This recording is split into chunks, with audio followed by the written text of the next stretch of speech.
So let's move on to determinants. First of all, it's an entity that is defined only for a square matrix. So if it is not square, right away you can say there's no determinant for that matrix. So there are multiple notations for it. The delta and single bar around the matrix. I prefer this notation. So it's a single number for real matrices. This will be a real number. It holds a lot of information about the matrix, as much as possible for a single number to hold. Given that a matrix has got a large number of numbers, it's got a lot of information about the matrix and its behavior, especially when it comes to solving equations of which the matrix is a representation. So it's a function of the elements of the matrix A. So we haven't specified what function it is. We can write it like this. A by matrix A is a member of n by n this time, because it has to be a square matrix. A has a size n by n, and the representative element is Aij. In that case, the determinant is a function of Aij. By Ij here, again I mean all of them, every single one of them, every one of the n square numbers Aij. Okay? Now, if you think of the matrix A as a transformation of one vector to another. So suppose I have a matrix A is a member of R m by n, which just means that it's got m rows and n columns. Then if I have a set of equations A x equal to b, then x has to be a member of Rn, because the number of columns of A will have to be the number of rows of x, which is the number of elements of the vector x, and b will turn out to be a member of Rm. So you can think of A as a transformation that takes vectors in Rn and gives you vectors in Rm. So you can write A as a transformation that takes vectors in Rn and maps them to vectors in Rm. Now, for square matrices, n is equal to m. So what you have is A taking vectors in Rn and giving you vectors in Rn. In this case, it was a mapping from one space to another, as it were. Here it's one space to maybe a copy of itself, or maybe we can even think of it as a one space to itself. It's not actually taking a vector from one space and giving a vector in a different space. It's taking a vector and transforming it in some fashion. For instance, it might be doubling the vector, or it might be rotating the vector or something in the same space. So that's the way we can look at it if it is a square matrix. Now, A inverse, in this case, we wrote A inverse in this fashion. We wrote x vector is A inverse B. This is only for, remember, here we are talking about A in R n by n square matrices from now on. We wrote it that way. If we can find such an inverse, it's like something that reverses the first operation. First, what A did was to A took you from Rn to Rn. A inverse also takes you from Rn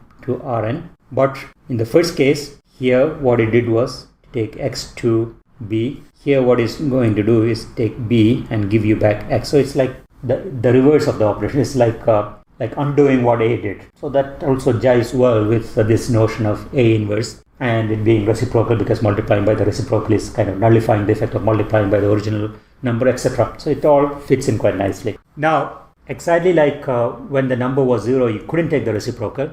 When you don't have the inverse, you cannot reverse the operation. And that happens when the determinant is equal to 0. When the determinant is equal to 0, then A inverse doesn't exist. The determinant, the single number, has some role as the magnitude of the number in the world of real numbers. So if the determinant is 0, you cannot find A inverse. So if determinant is 0, A is called singular matrix, is not invertible, and you cannot actually solve the set of linear equations. You cannot find unique solutions for the system of linear equations. So that gives us a kind of an algebraic interpretation of the determinant. By algebra, I always mean solving a set of equations. So the solvability of the set of equations is determined by the determinant of the matrix. If determinant is not equal to 0, then the system has a unique solution. It is kind of like dividing both sides by A, but on the left. So people started writing it that way to indicate that you're actually dividing on the left. And that actually turned out to be a notation that can be used in some applications like Sage Math and MATLAB and maybe in Mathematica. Existence of a non-zero determinant is the necessary and sufficient condition for the uniqueness of solutions. So that is like the algebraic interpretation. It says something about the solvability of the system of linear equations that the matrix represents. In addition to the algebraic interpretation, we also have a geometric interpretation for the determinant. Let's take a step back and look at the behavior of a matrix, what it does in terms of transformation. If I can figure out what it does to the unit vectors, which are columns of the identity matrix, if you can figure out what it does to the unit vectors, then any other vector is a linear combination of our unit vectors. So you can actually figure out what it does to any vector, which is the basis of linearity, which is why we like linearity so much. So let's look at what A does. A is a general matrix in which I have elements A, B, C, and D. The first unit vector is 1, 0, which is the first column of the identity matrix. And if we multiply, it's easiest to see this using the column picture of matrix multiplication. It says that take the first column, scale it by 1, and add to it the second column, scale by 0. 8 times 1, 0 is actually just the first column of the matrix, which is A, B. Similarly, the second unit vector multiplied will just pick out the second column. This is 0 times the first column plus 1 times the second column. So what we can say is that A maps the first unit vector to its first column and the second unit vector to its second column. So that's what A does to the unit vectors. And by extension now, any other vector is just a linear combination of these unit vectors. So it does exactly what it does to the first unit vector and the second unit vector, but after that you just have to take the same linear combination. So let's see what it does. I have my first unit vector which gets mapped to AB, the first column. Similarly, it takes the second unit vector and maps it to some other vector. So what is happening is that if I look at both the vectors at the same time, you can think of looking at the unit square, and that gets transformed to a parallelogram because one side gets transformed to AB, other side gets transformed to CD, and then the corner gets transformed to A plus C, B plus D. So that's the parallelogram. So I can say that the square gets transformed to a parallelogram. And what's the area of the square? 1. And the area of the parallelogram is actually AD minus BC, and that will turn out to be the determinant of A. The fact that that entity is actually the area is something interesting, and we can actually visualize it. So let me define the determinant of a 2 by 2 matrix. If A is a member of R2 by 2, a general matrix has elements A, B, C, D in the first and second columns, and then the determinant, I'm defining it now, it's AD minus BC. Now, as you can see, depending on the numbers, it can be positive or negative. So, but ignore the sign for now. But the magnitude of that guy is actually the area of the parallelogram where one corner is 0, 0, the origin. The second corner is point to which the first vector points. Another point is the point to which the second vector points. And the third one is actually the point to which the sum of the vectors points. So I have the parallelogram of which the vertices are 0, 0, A, B, C, D. Those are the vectors. I'm using the coordinate representation now. And the far corner is A plus C, B plus D, because that is the sum of A, B, and C, D as vectors. This is the area I'm looking for, the red parallelogram. AD, the first term in the determinant, is actually the area of this blue rectangle here. Okay, one side is A, the other side is D, so the area is AD. And the second rectangle, the green rectangle there, is a smaller one, is actually, if you look at the sides from the numbers there, its base is C and its height is B. Again, the area there is a CB. The determinant is going to turn out to be the area of the blue rectangle minus the area of the green rectangle, because the determinant is AD minus BC. What I'm planning to do is this. I want to build the red parallelogram by taking pieces from the blue one and the green rectangle. So there's one piece here, another piece there, call this 2, and I have a third piece here. The third piece, the first one is like a wedge, like a triangle. The second one is another wedge. The third one is like a narrow head. So let's look at where they go. So if I look at the first one, that is the same as this little wedge here by the property of parallel lines and all that. The second wedge is actually that. So if I chip away that wedge and that wedge, I'm getting closer to the red parallelogram. And if I take that yellow triangle and move it to this side, I chipped away that part of the green rectangle. So I'm getting even closer to my parallelogram. And that ended up on the right hand side of the parallelogram. So I'm filling up the parallelogram. And similarly, there is a blue one down there. I move it to the top. So I get the parallelogram almost perfectly in the bottom, except that, as you can see, the blue one overlapped the yellow one. So I'm counting that arrowhead region twice. So I have to subtract that away. So I have to subtract this wedge number 1, this wedge number 2, and they add up to the green rectangle. So I have to take the blue rectangle and subtract away the green rectangle to get the area of the parallelogram. The determinant is actually AD minus BC, which is like the area of the blue rectangle minus the area of the green rectangle, and that happens to be the area of the red parallelogram. The area of the parallelogram to which the unit square transforms is actually the determinant of the matrix that does the transformation. Now that took care of the magnitude of the determinant, but there's a sign also that we have to worry about. What does the sign say? So let's call the determinant the signed area of the transformed parallelogram. So that is in R2, it's an area. In R3, that becomes a volume to which a unit cube transforms. That what does it transform to? It transforms to a parallelepiped. And if you go to Rn, if you go to n-dimensional space, it's again a signed hypervolume of a hypercube. So that's how you see this. You start with 2 dimensions or 3 dimensions that we can easily visualize and understand.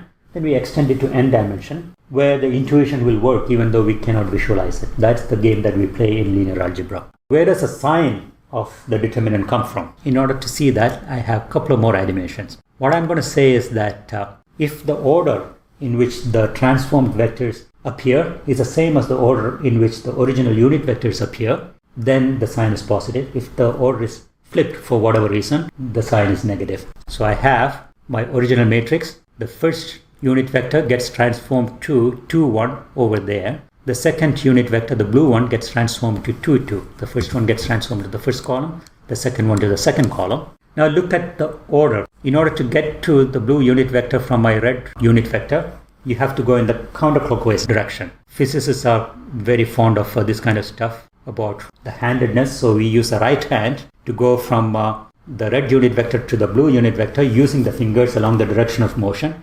Then the thumb will point in the direction in which the angular momentum is. If it was like a particle spinning in that direction, that would be the angular momentum.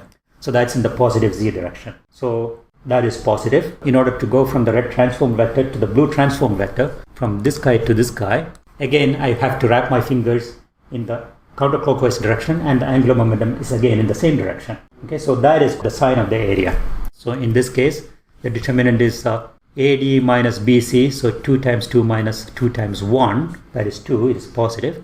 So in this case, area is positive. So the blue vector is to the left of the red vector, both unit vector case and also in the transformed vector cases. Now the second case, what I want to do is to look at a different matrix A now, for which the determinant is actually 0. Second column of A, it's twice the first column. A2 is 2 times A1. So what does that mean? We already know that they are going to be on top of each other in terms of direction. So the second one is on the same line as the first one. So the first unit vector gets transformed to the light red one. The second unit vector gets transformed to the light blue one. So what happened to my parallelogram? It got squished into a line so that the area is actually 0. So there's no question of sign. Now it is just 0. Now the third case, it is the same as the first case, except that I swapped first column and the second column, which is the same as swapping the first row and the second row, which is interesting. Now, what happens to my first unit vector? That goes to 2, 2. And what happens to my second unit vector? It goes to 2, 1, but it's on the other side of 2, 2. So in order to go from the red unit vector to the blue unit vector, my thumb is pointing in the positive z direction. In order to go from the red transform vector to the blue transform vector, if I use my fingers along that direction, that is in clockwise direction, and my thumb is pointing in the opposite direction. So that's when we ascribe a negative sign to the determinant, or rather, that's when the determinant has a negative sign. So the blue unit vector was to the left of red unit vector, but the blue transform vector was to the right of the red transform vector. So if you look at the determinant, 2 times 1 minus 2 times 2 is minus 2. The magnitude of the area is the same, but the sign is negative.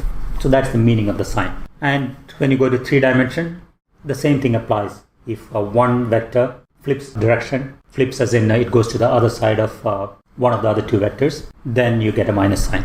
Now let me go ahead and define the determinant of a 3 by 3 matrix. We're going to do it recursively, meaning we're going to define the determinant of a 3 by 3 matrix in terms of the determinant of a 2 by 2 matrix, which we have already defined. So for a 3 by 3 matrix, this is the way we're going to define it. It is A11 times the determinant of the matrix that is obtained by deleting the first column and the first row. You get a submatrix.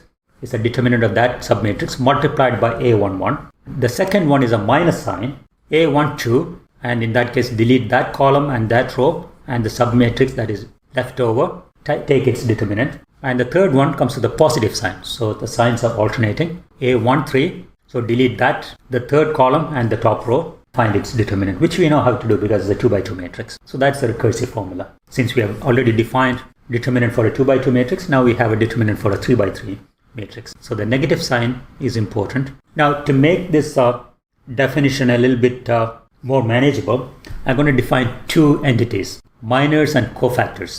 Let's look at the 3 by 3 matrix and its expansion again. So I have A11 from here that multiplies this red determinant, which is the determinant of the submatrix obtained by deleting the corresponding row and column. Then I have a negative sign and I have a blue determinant here, which is the determinant of the submatrix obtained by deleting that column and that row. So A2123, 2123, 3133. Similarly for the last one, which comes with a positive sign. Now, the determinant of the submatrix obtained after deleting the row and column corresponding to the element out here, that is called a minor. It's not the submatrix itself, it's a determinant of the submatrix. The minor of A11 is this red guy here.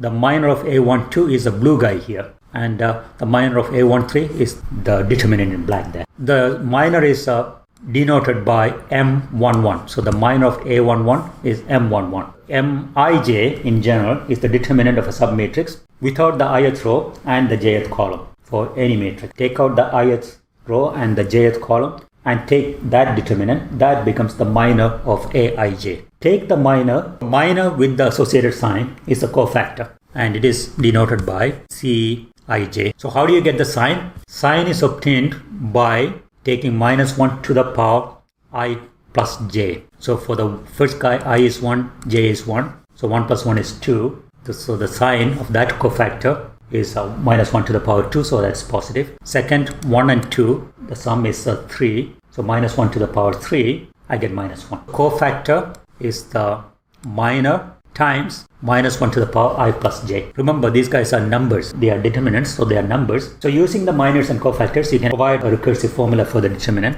which is expanding along the ith row. The determinant turns out to be a summation minus I to the power I plus j, the element times the minor, or you can kind of absorb the sign into the cofactor. I can say is a summation 1 to n of Aij times the corresponding cofactor. It works for any column and any row actually. So here the summation was done over j. That means I'm expanding over the ith row, but you can do it for any. Decent looking formula, compact enough. This is a horrible formula when it comes to actually computing determinant. Recursion is not a good thing in numeric computations. So this is the famous Laplace expansion for the determinant. Let me give you one example to show you how horrible this can get. So 4 by 4 matrix there. I want to find its determinant. I take the first element, I'm expanding along the top row, and delete that row and that column. I get the sub matrix there. Find its determinant and multiply that by that element 7. And that comes with a positive sign. The second one, first row, second element, -1 to the power 3, that is -1, so I get negative sign. I delete the top row, the second column, I get the blue determinant, and so on and so forth.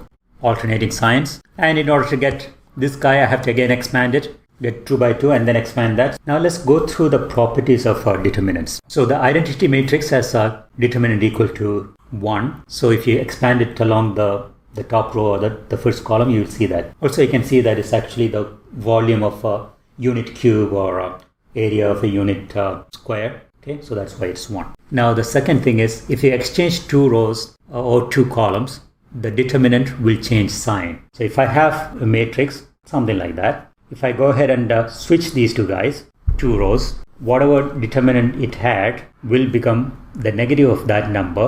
That basically comes because of the cofactor sign. And of course, if you switch it again, there will be one more minus sign that will cancel off. Moving on. If you multiply one row or one column by a number, then the determinant gets multiplied by that number. Okay. This because determinant behaves like a volume. In R2, if you double one side of a square, then the area doubles. Doubling only one side is like doubling one row. Suppose you have a matrix A is equal to 2, 0, 0, 2, What that means is that it takes the first unit vector and then maps it to 0, 2. And the second unit vector will go here. The unit square here gets mapped to that one. That's what it did. Now suppose I multiply the first column or first row by 2. My A2 is equal to 4, 0, 0, 2. So what does this do? It takes the first unit vector and maps it to 4, 0. So it comes over here. And the second unit vector still goes to 0, 2. That's the action of A2. Its area now is 4 times 2. It's 8. So what's the determinant? 4 times 2, 8. It has to be. So I doubled one column and the determinant doubled. But if I double both of them, let me call it A4. First one goes here, so this guy goes here. The second one also goes to 4. So the whole thing goes to this square, where the area is actually 4 times, because determinant behaves like an area in this case, or a volume in the case of R3. I take a unit cube and double its sides. What does the volume become? 8 times. It becomes 2 cube. And if it is an n-dimensional hypercube, if I double all sides, 2 to the power n.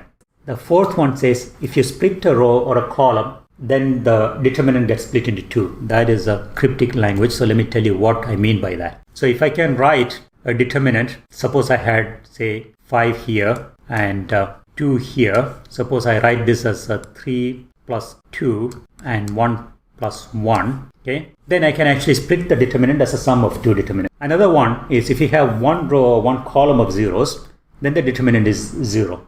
That should be again obvious from the Laplace expansion. You just expand along that row or that column, then every cofactor gets multiplied by 0, so the determinant is 0.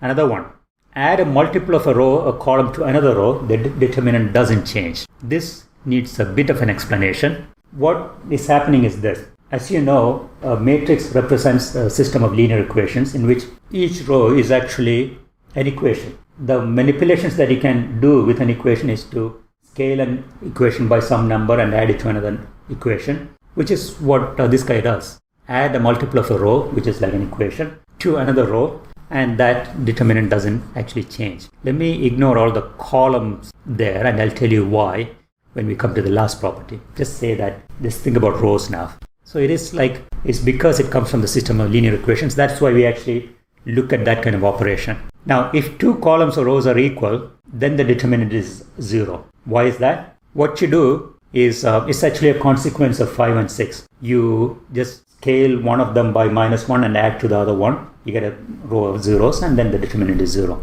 In the case of systems of linear equations, what it is saying is that 2 of your equations are the same. Then you don't have n equations, you have only n-1 equations, and then you cannot really find a unique set of solutions. This is another interesting property. If you have a triangular matrix, the determinant is actually just a product of the diagonal elements. Let me actually show this to you by having a lower triangular matrix here.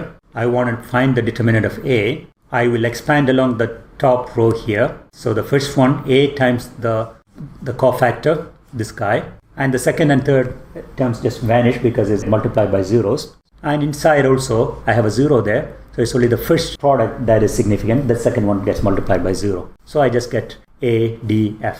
So that is very nice. So if you can get to a triangular matrix from any matrix using operations that do not change the determinant, then this is a cool way of finding the determinant, because multiplication is simple. But the recursive computation of a determinant is expensive. If it is an upper triangular matrix, you will expand along the first column to see that this is true. Another thing is that if determinant is 0, then the matrix is singular. If it is determinant is not 0, then the matrix is invertible. Another property, which is a very important and interesting property, is that determinant of a product is actually the product of determinants. This is not easy to prove as far as I can tell. But there is an interesting consequence to this. We know that A times A inverse is I, and we know that the determinant of I is 1. So determinant of A times determinant of A inverse is 1.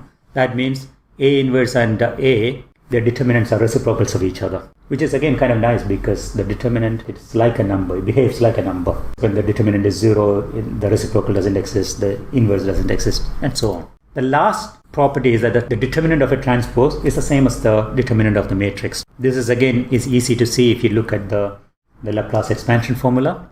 Expand along the first row for the matrix and first column for the transpose of the matrix, and all the terms are identical. Now for this reason, whenever I said row or column, whatever I said for rows will apply to columns too in all these properties, because column and row swapping is what transpose is really. Now I have one exercise that I have nicely done in the textbook, but I'll tell you the consequence of it. We define the determinant of this guy of a 2 by 2 matrix like that. Now it is possible to derive this using the properties. What that means is that if you start with the properties of determinant, saying that we're looking for a number with these properties associated with the matrix, then we will see that for a 2 by 2 matrix, this is the number. So we'll actually end up with this starting with the properties. It is interesting from a theoretical mathematical perspective, the fact that the properties are not merely the consequence of the definition, but they are also the starting point of the requirements on the determinant.